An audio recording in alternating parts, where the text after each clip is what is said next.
Nama saya Chang Lee Kang. Tahu tak nama saya Chang Lee Kang?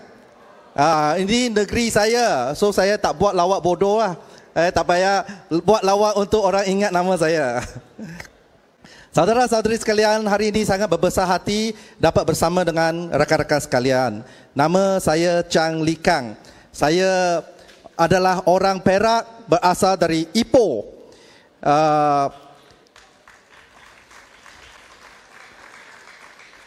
Pernah menjawat jawatan naib pengurusi MPN Negeri Perak, pernah menjawat jawatan timbalan pengurusi MPN Perak. Pernah jadi adun teja di Gopeng, Parlimen Gopeng selama 10 tahun. Sekarang adalah ahli Parlimen Tanjung Malim. Tuan-tuan dan puan-puan, saya mula aktif di di dalam parti sejak 2004. Sekarang sudah masuk tahun ke-18. Maka saya rasa tiba masanya untuk saya menyumbangkan tenaga untuk memperkasakan parti. Maka saya dengan rendah hati menawarkan diri untuk bertanding sebagai naib presiden pemilihan kali ini. Tuan-tuan dan puan-puan, boleh bagi sokongan ke tak? Boleh ke tak? Kalau saya kalah, you siap. Saudara-saudari sekalian, kita ni, pasukan kita ni, semua sokong Presiden kita Datuk Seri Anwar Ibrahim jadi Perdana Menteri. Kita semua sokong. Saya yakin semua anggota Parti Keadilan Rakyat pun sokong Presiden kita jadi Perdana Menteri. Betul tak?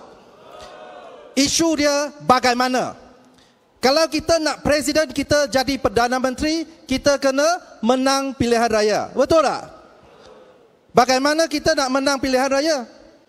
Dengan strategi kemah besar? Saudara-saudari sekalian, kita orang Perak patut jadi negeri yang paling tegas tolak kemah besar. Tahu kenapa? Sebab hadirin sekalian, negeri ini sudah 2 kali kita jadi kerajaan, lepas tu tumbang. Dikhianat oleh rakan-rakan lama. Sekarang ada orang kata bawa kemah besar, kita boleh menang besar dalam pilihan raya umum. Runding dengan pengkhianat-pengkhianat. Sanggup ke tak tuan-tuan dan puan-puan? Sanggup ke tidak? Kita nak menang pilihan raya, kita kena perkuatkan parti kita. Kita kena perkasakan parti kita. Bukan nak runding dengan pengkhianat-pengkhianat. Betul tak? Hadirin sekalian, itu sebabnya saya tidak setuju dengan pendekatan kemah besar.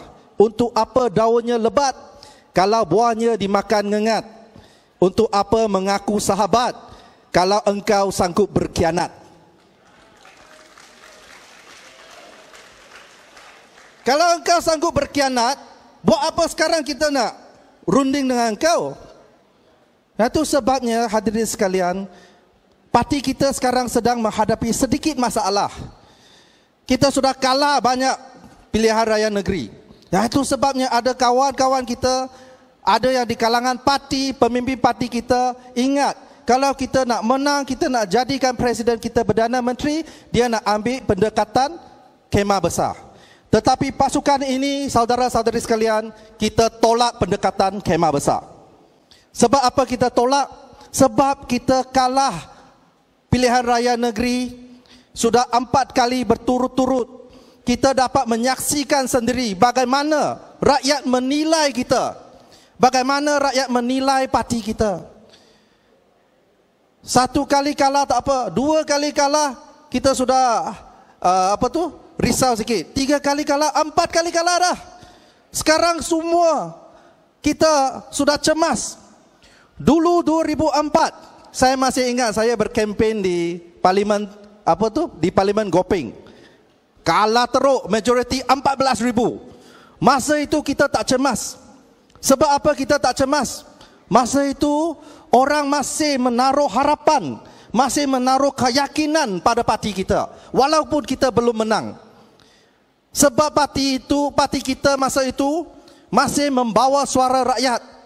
Hari ini kita rasa cemas. Walaupun kita ada ramai ahli parlimen, walaupun kita memerintah beberapa negeri, ramai adun-adun, tetapi kita sekarang cemas. Sebab kita menyaksikan bagaimana kita kalah berturut-turut dalam pilihan raya negeri. Kenapa kita kalah? Ada orang kata, saudara-saudari sekalian, ada orang kata kita kalah sebab kita parti ini jadi lemah oleh langkah Sheraton. Orang-orang kuat dulu sudah tinggalkan parti. Saudara-saudari sekalian, saya tidak setuju. Orang yang tinggalkan parti itu tinggal tak apalah, pergilah, tak penting pun. Pinggan tak retak, nasi tak dingin. Engkau tak hendak, aku pun tak ingin. Parti kita lemah sekarang sebab parti kita tidak lagi dilihat sebagai satu parti yang membawa suara rakyat. Parti kita ini tidak lagi dilihat sebagai satu parti yang memperjuangkan nasib rakyat. Parti kita sekarang ini tidak lagi dinampak sebagai satu parti yang membela nasib rakyat susah. Dan itu sebabnya kita kalah berturut-turut dalam pilihan raya negeri. Tuan-tuan dan puan-puan sekalian, kita perlu mengilap balik imej parti kita. Dan pemilihan kali ini adalah peluang keemasan untuk kita pilih satu barisan pimpinan yang dapat mengilap imej parti kita, yang dapat mengilap naratif parti kita, yang dapat tukar kerangka lama itu, menyuntik nafas baru, menyuntik semangat baru dalam barisan pimpinan. Tuan-tuan dan puan-puan sekalian, kita tak menang, parti kita mesti relevan. Kalau orang nampak parti kita semata-mata parti yang mengejar kuasa, kita tak boleh menang. Pilihan raya negeri Melaka dan Johor, kita jadi pilihan ketiga selepas Barisan Nasional dan Perikatan Nasional. Dan itu sebabnya, saudara-saudari sekalian, kita ambil peluang terbaik kali ini dalam pemilihan, pilih orang yang sesuai. Saudara-saudari sekalian, kita lepas pemilihan kita akan masuk medan peperangan pilihan raya umum. Apa yang kita perlukan sekarang, tuan-tuan dan puan-puan, kita perlukan seorang panglima yang dapat memimpin kita ke arah kemenangan. Betul atau tidak? Siapa panglima kita? Hadirin sekalian, kita perlu seorang panglima yang dapat membantu presiden menguruskan pilihan raya. Menguruskan pilihan raya bukan semata-mata menguruskan logistik saja. Kita kena uruskan mengilap imej parti. Kita kena ada naratif yang baru. Kita kena ada messaging yang baru. Dan itu sebabnya kita ada strategi yang baru. Dan itu sebabnya tuan-tuan dan puan-puan, saya nasihatkan ataupun saya merayu kepada saudara-saudari sekalian, kali ini bagi sokongan kepada panglima kita, saudara Rafizi Ramli.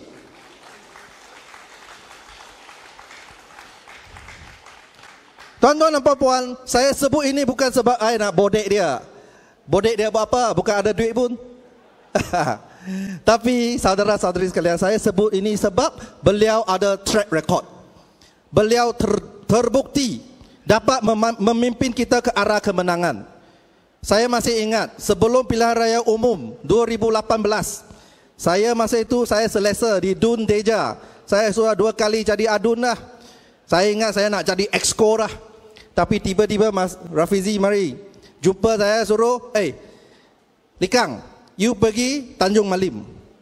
Saya ingat Tanjung Malim, gila Tanjung Malim. Pergi sana buat apa? Kawan-kawan Tanjung Malim ada sini. Gila ke Tanjung Malim? Pergi sana buat apa? Tempat majoriti Melayu.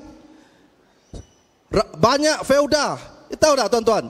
Untuk makluman tuan-tuan, dalam negeri Perak ada 19 feuda. 10 di Tanjung Malim. Dia hantar seorang Cina pergi sana buat apa? Dia kata tak apa, Likang you boleh menang punya. Aku ingat ini mesti scam. Tapi akhirnya saudara-saudari sekalian, terbukti bukan saja kita berjaya menang di kawasan Tanjung Malim, tetapi juga kita menawan, 'Putrajaya'. Dan inilah saudara-saudari sekalian, 'Putrajaya' adalah satu peluang yang besar untuk kita. Kita perlu mengilap imej parti kita. Kita perlu mengilap naratif parti kita. Kita perlu mengilap naratif parti kita. Dan itu sebabnya, saudara-saudari sekalian, kita perlu seorang panglima yang dapat memimpin kita ke arah kemenangan. Saudara-saudari sekalian, kita perlu seorang panglima yang dapat membantu presiden menguruskan pilihan raya. Menguruskan pilihan raya bukan semata-mata menguruskan logistik saja. Kita kena ada naratif yang baru. Kita kena ada messaging yang baru. Dan itu sebabnya, tuan-tuan dan puan-puan, saya nasihatkan ataupun saya merayu kepada saudara-saudari sekalian, kali ini bagi sokongan kepada panglima kita, saudara Rafizi Ramli. inilah betapa hebatnya strategi dan juga usaha yang dilakukan oleh tim-tim saudara Rafizi Ramli. Saudara-saudari sekalian, saya rasa kita tak perlu ulas panjang. Saya cuma nak saya cuma nak ingatkan saudara-saudari sekalian, pilihan raya umum core business untuk sebuah parti politik adalah menang dalam pilihan raya umum. Betul tak? Kita kena menang dalam pilihan raya umum. Sekarang kita dahagakan kemenangan. Dan kita perlu pilih seorang yang boleh membawa kemenangan kepada kita. Kalau mencari tempat mandi, pertama teluk, kedua pantai. Kalau mencari pemimpin sejati, pertama elok, kedua pandai. Saudara-saudari sekalian, itu saja yang saya nak sampaikan. Saya harap tuan-tuan dan puan-puan kali ini bagi sokongan padu kepada pasukan Rafizi Ramli, yakini rakyat. Sekian, terima kasih.